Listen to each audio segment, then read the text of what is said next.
برز محمد امین اکمن آلیکار سروک پارتیا دوای و پارلمانتری مرسینه یه وی پارتیه کنها لآمدینه لگل من ادم باش برز. برز اکمن از خوازم یکسر هاتنا ویا آمده بله از خوازم یکسر هاتنا ویا آمده دست پی بکم هون وک شانده که برفره نها لآمدینه ما بست آوش به سردانه چیه؟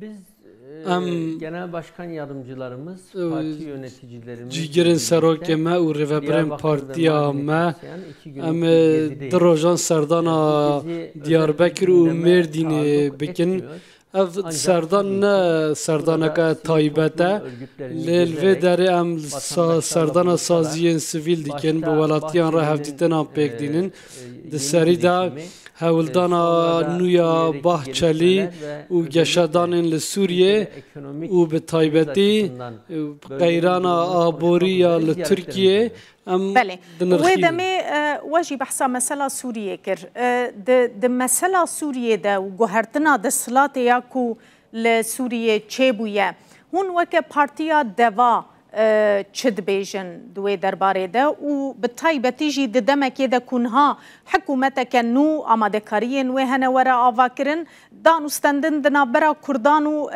ریوبرین نوین سوریه ده دبکو دست پی بکن لسر و نرینا و چیه وکه پارتی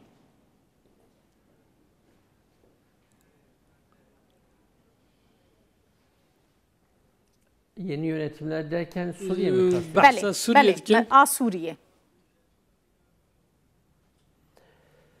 Suriye'de Esad'ın devrilmesi روخانه رژیم اسد یعنی گشادان که ارینیه به هر آوایی جروجا که حلب کتیه دست گروبندن و حتی ایرو دم عمل گشادانın تماشا dikin. Farklı toplum kesimleri arasında güçlü bir diyaloga ka behez dinavara komin çektar u pekhatayın cüdayın Suriye'de Dürzi, Sünni u em bibêjin hate şey ku peşengiya wan dike u dinavara Kurdan da. Di siberoja Suriye'de di destura nûya Suriye'de divê hemû pekhatayın etnîkî li wê derê xwedî gotin bin û ji çavkaniyên wê derê sûd werbigirin heta ku ji destê wan tê divê rêvebiriyek bê avekirin ku berfireh be hemû aliyan li xwe bigire. Heman wan mafan ji bo Kurdên li Tirkiye jî dixwazin ji ber li Tirkiye jî hem amadekariyên nivîsandina destûreke nû heye hem jî behsa destpêkirina pêvajoyeke aştiyê tê kirin dibe ku dest pê bike. Ev tiştê ku hûn ji bo Sûriye dixwazin hûn ji bo Tirkiye jî dixwazin gelo?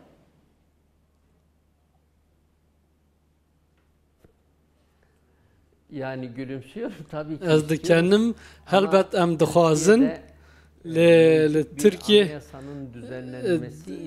dil Türkiye serarastkirina destûreke ku heye û li Sûriye ji destûreke ku dê nû ji nû ve bê nivîsandin dê ne wek hev be.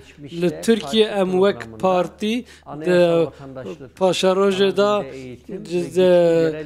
bernameya partiya xwe da jî me piştgiriya rêvebiriyên xwecihî û ziman û tiştên din kir li Tirkiye em dixwazin ku mafê Kurdan destûrî bêne parastin.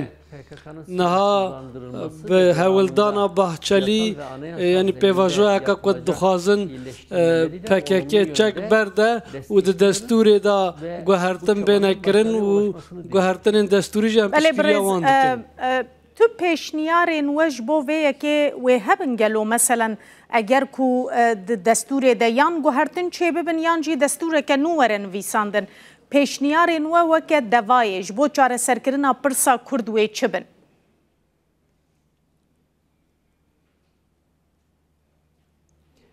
Şimdi Naha daha önce bir anayasa değişiklik önerisi yayınladık. Berejime peşniyareka guhertinaka desturi belavkiri bu veke partiya devaye yani penasa hemwarati bune u astengiyen li peş perverde zamanı dahi ki u revebriyen xwe cihîd ve bene rakirin me ew peşniyar kir. Lê li îro reveberiya ku Erdogan reveberiya wê dike û pêşengiya wê dike bi rojevên Sunnî çêkirî rojevê diguherin îro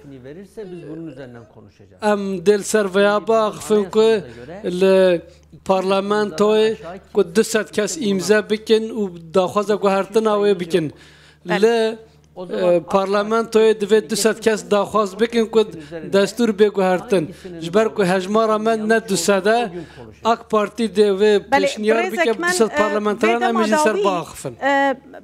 Bi taybetî di ser Ahmed Davutoğlu re serokê Gelecekê re gotûbêjeke din heye ku Davutoğlu dixwaze xwenêzîkî Erdogan bike di ragihandina Tirkiyeyê de vî awahî tê behs kirin. Ji bo devayê jî heman tişt heye gelo ji ber Davutoğlu got eger Erdogan gazî me bike ez amade me biçim pêra rûnim biaxivim. Hûn jî weke deva amade ne wê danûstendinê bikin?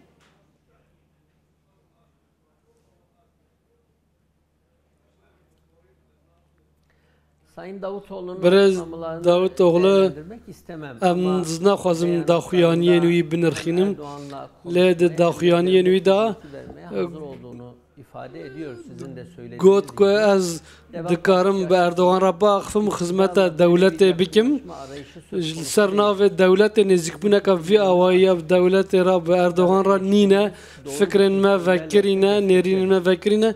Em ê rexneyan li desthilatê bikin û xeteyan jî bikin. Tiştê başî bikin em ê piştgiriya wan bikin. Me gotinên Baxçelî jî divê çarçoveyê de piştgiriya wan kirin. Sibe di guhertina destûrê de ya pêvajoya aştiyê de hendek tiştbêne kirin em ê piştgiriya wan bikin. Lê nêta me yakan vegerin AK Partiye û tekoşînê li wir berdewam bikin nîne. Yani derfeta guhertina AK Partiye ya xwe guhertina AK Partiye ji holê rabûye nema em ê weke opozisyon nêrînên xwe bînin ziman. Helwesta Bahçeli ciddi dibînin bi taybetî jî di mesela destpêkirina pêvajoyeke aştî û çareseriyê del Tirkiyê seredana İmraliyê ku wî bi xwe rê li ber vekir dibe ku va roja pêk were hûn vêyekê weke hewldaneke ciddî dibînin yan demkî?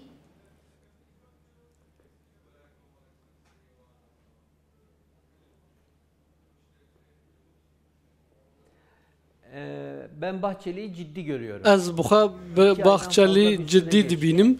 Di mehdisera derbas bûn Baxçelî ev nêrînên xwe berdewam tîne ziman û dibare dike. Ew nêrînên xwe bihêz dike û gotinên xwe dibare dike û rêxistinên xwe dicivîne û ji wan re dibêje ku ev nêrînên xwe çima tîne ziman. Baxçelî ne taktîkên gotinên wî lê ciddi ye. Lê dem nîşan bide gelo Baxçelî ji mijarê çi fêm dike û pêvajo çi ye de çi ye. Em dibînin ku Baxçelî dixwaze ev mijarê çareser bike lê em nizanî dixwaze çawa çareser bike. Sadece Erdoğan'ın ev dê tiştekî demkî be eger ew hewildaneke ku ne hewildaneke ku ji bo serokatî Erdogan berdewam bike. Pêşniyara we ji bo çareseriyê wê çi be hûn ji çareseriyê çi fêm dikin weke deva çareseriya pirsa Kurd li Tirkiyê? Ev Evet, bu çok uzun bir şey. Zamanımız ev demeke dirêje dibe ku dema me wexta me têra vê hekê neke mafê bingehîn ên Kurdan di çarçoveya destûrê de awekî yasayî bê naskirin dema em van tiştana bikin divê em li gotinên PKK devaya yan kesekî din ku çi dike em nenêrin daxwazên Kurdan ku hemû Kurdan li xwe bigire em dê vê bîne cih پشتی کو ما دخوازن وانو آنی جه جبو کو پکک چک دینه ام پنگاوین هسان کار باویجن برویجی دوی ام مافین کردان دناورا پکک و دولت دا نکن مجارک بازاره بلا مافین کردان به ناس کرن و قبول کرن و جبو کو پکک چک دینه بلا دولت هسان کاری ام بکه ام به آوای کرد نیریم گلکی سپاس برز محمد امین اکمن آلیکار سروک دوای و پارلمانتری و پارتیه باجار مرسینه دوجه آمده الگل مبوی زور سپاس